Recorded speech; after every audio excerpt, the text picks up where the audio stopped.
बहुत बड़े सख्त हालात से गुजरा है इदारा।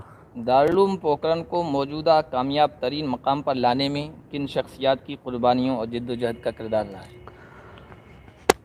मैंने बताया कि ये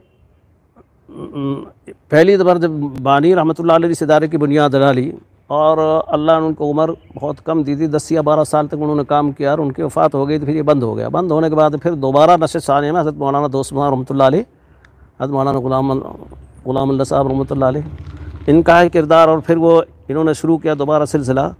फिर चलते चलते ये पहली खेफ जो है मौलाना रशीद अहमद साहब रहमतुल्लाह अलैह वग़ैरह हम साथी जब आए और जब इनको यहाँ उनका तकर्रुर हुआ तो फिर दोबारा कोशिश करके और वहाँ से इसकी तरक्की शुरू हुई। उससे पहले कोई मकतब की शक्ल में था।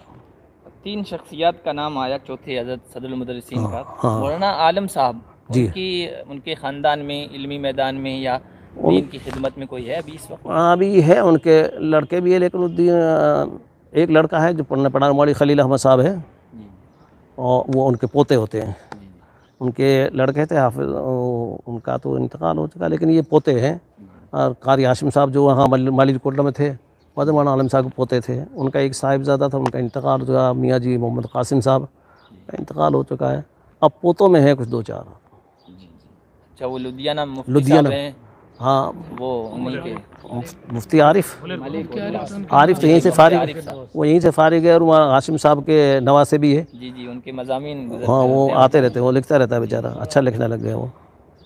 मौलाना दोस्त मोहम्मद साहब, वहाँ दोस्त साहब के साहिबजादे हैं और बड़ा हाफिज़ उबैदुल्लाह साहब है जो इस वक्त में हमारे साथ काम कर रहे हैं इदारे में, नायब मोहतमी में। और छोटे वाला एक हिंदी मास्टर है और बाकी अपना एक वो छोटे वाला अपना घर का कारोबार कर रहे हैं। मौलाना दोस्त मोहम्मद साहब ने कहाँ तालीम हासिल की?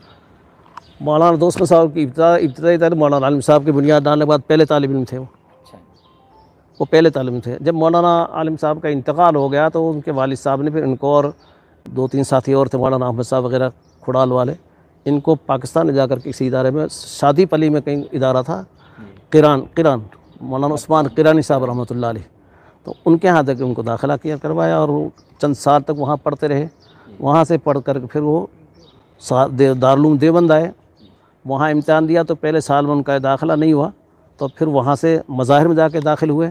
1 साल मज़ाहिर में मेहनत की और वहाँ से बाद दूसरे साल फिर दारुल में इम्तिहान दिया तो कामयाबी की अल्लाह ने, फिर दारुल से फारिग। ये किस सन की बात है?